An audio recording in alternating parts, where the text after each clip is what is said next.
నమస్తే, welcome to our channel. నేను సౌజన్య. టీడీపీని ఎలాగైనా నాశనం చేయాలి, నామరూపాలు లేకుండా చేయాలని చెప్పేసి మోదీ స్కెచ్ వేశారు. అది కూడా జగన్మోహన్ రెడ్డి నమ్ముకొని. సో అది సాధ్యం కాలేదా? అసలు ఏం జరిగింది? ఈ అంశానికి సంబంధించి మనతో మాట్లాడడానికి, వారి విశ్లేషణను మనతో పంచుకోవడానికి ఈరోజు మనతో పాటు ఉన్నారు సీనియర్ పొలిటికల్ అనలిస్ట్ అంగమరావు గారు ఉన్నారు. వారితో మాట్లాడదాం. నమస్తే అండి. నమస్తే సౌజన్య గారు. ఎలాగైనా కానీ టీడీపీని నాశనం చేయాలి, అసలు అది ఉండకూడదు, దాని ఉనికి కూడా లేకుండా చేయాలనేటువంటి ఆలోచనలో మోదీ గారు ఉన్నారు. దానికి జగన్మోహన్ రెడ్డిని నమ్ముకున్నారు. కాకపోతే అనుకున్నట్టుగా అవ్వలేదు, దాన్ని తిప్పికొట్టారు చంద్రబాబు గారు అని టాక్ వినిపిస్తోంది. ఇది ఎంతవరకు వాస్తవం? అసలు ఏం జరిగిందంట దీనికి సంబంధించి? 100% నిజం ఇది, అందుట్లో సందేహం కూడా ఏం లేదు. నాకు తెలిసి భారతదేశంలో మోడీ గారు భయపడేది ఒకే ఒక రాజకీయ నాయకుడికి, చంద్రబాబు నాయుడు గారికి. చంద్రబాబు నాయుడు గారి శక్తి యుక్తులు ఏంటో ఆయనకు తెలుసు. ఈరోజు భారతదేశ వ్యాప్తంగా నలుగురు ప్రతిపక్ష నేతల్ని ఒక తాటి మీద కూర్చోబెట్టి తన మాటతోటి వాళ్ళని ఇది మనం ఇలా చేస్తే ఈ రాష్ట్రానికి, ఈ దేశానికి ఉపయోగం చెప్పి ఒప్పించగలిగిన ఏకైక వ్యక్తి చంద్రబాబు నాయుడు గారు. కాబట్టి చంద్రబాబు నాయుడు గారిని ఓడించడానికి ఆ రోజు జగన్మోహన్ రెడ్డికి సహాయపడ్డారు కేంద్ర ప్రభుత్వం అనే దాంట్లో ఎలాంటి సందేహం కూడా లేదు. ఓకే. ఈరోజు ఒప్పుకున్నా ఒప్పుకోకపోయినా, వాళ్ళు వితండవాదం చేసినా కూడా ఈరోజు ప్రజలందరికీ క్షుణ్ణంగా అర్థమైపోయింది ఏ విధమైన వాళ్ళ చేతిలో ఉన్నటువంటి వ్యవస్థల ద్వారా జగన్మోహన్ రెడ్డి గారికి ఎలాంటి సహాయ సహకారాలు అందించారనేది చాలా స్పష్టం.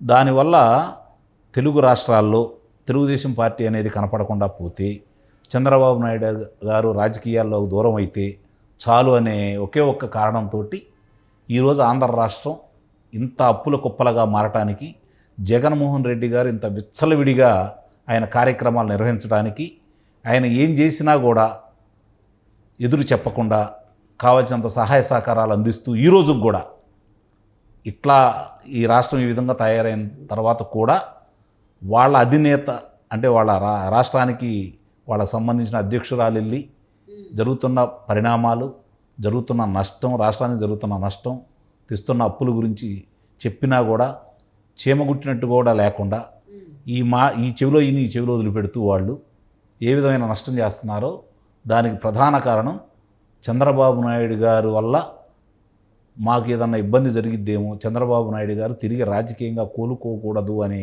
ఒకే ఒక్క కారణంతో జగన్మోహన్ రెడ్డి గారికి వాళ్ళు కావాల్సినంత సహాయం చేశారు. ఇప్పటికీ చేస్తూనే ఉన్నారు, అందుట్లో ఎలాంటి సందేహం కూడా లేదు. కానీ వాళ్ళు అనుకున్నదన్నీ తిరిగి వాళ్ళకే తగులుతూ ఉన్నాయి.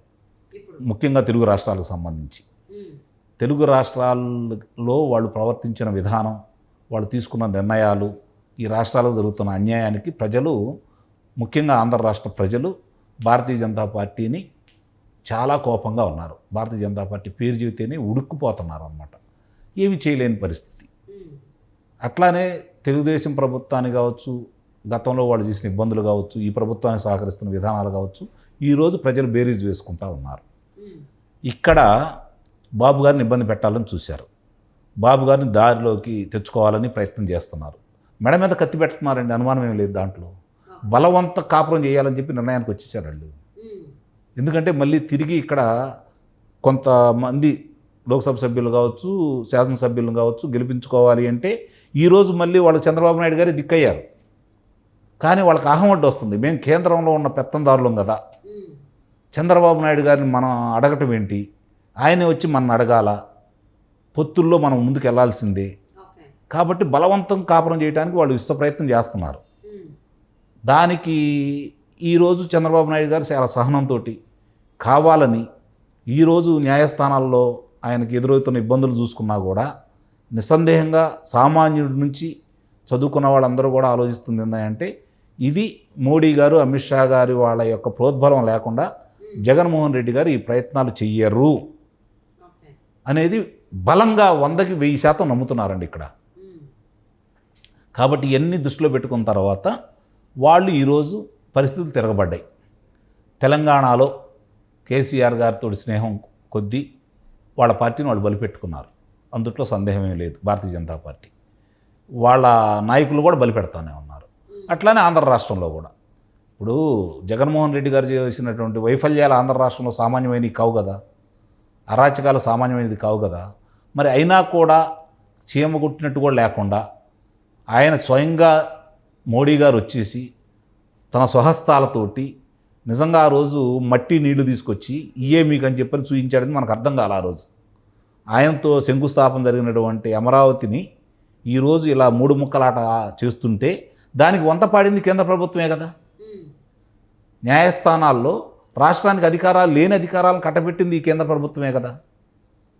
అంటే అతను ఏం చేసినా కూడా తానా అంటే తందానా అంటూ, అంటే దీన్ని బట్టి అర్థమవుతుంది ఏంటంటే జగన్మోహన్ రెడ్డి గారిని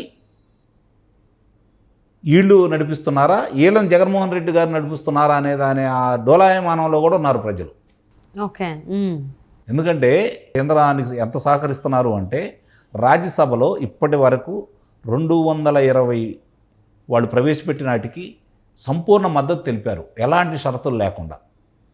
ఏ ఒక్కదానికైనా సరే ముఖ్యమైన దానికి మా ఆంధ్ర రాష్ట్రానికి ఇలా అన్యాయం జరిగిపోతూ ఉంది, మాకు ప్రత్యేక హోదా ఇవ్వండి, పోలవరాన్ని పూర్తి చేయండి అని చెప్పి కనుక వీళ్ళు అడ్డం తిరిగితే, అలాగే విశాఖపట్నం ఉక్కు నగరాన్ని మీరు తరలించొద్దు, వేరే వాళ్ళకి అప్పచెప్పొద్దు, కేంద్రం ఆధీనంలో అట్టుపెట్టుకోండి అని కనుక వీళ్ళు అంటే వాళ్ళు కేంద్రం ఒప్పుకొని తీరాలి.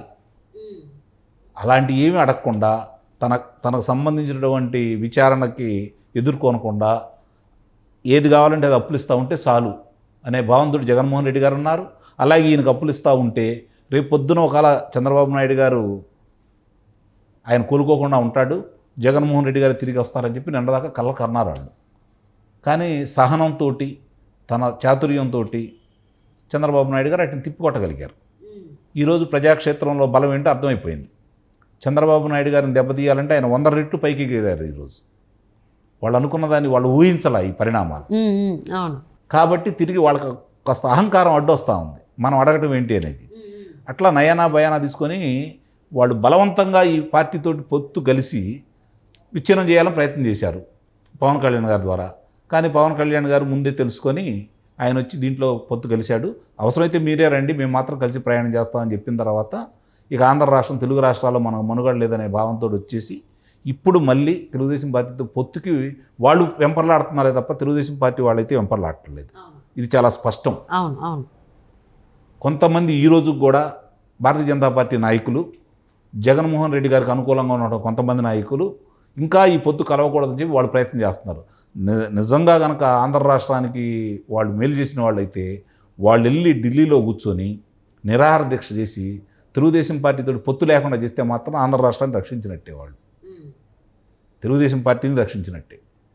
ఎంతో కొన్ని వాళ్ళతో కనుక 10 స్థానాలు ఇచ్చినా 5 స్థానాలు ఇచ్చినా దాని ప్రభావం ఇంకో 10 స్థానాల మీద పడుతుంది. ఎందుకంటే వాళ్ళ మీద అంత కోపంగా ఉన్నారు ఈరోజు ఆంధ్ర రాష్ట్ర ప్రజలు.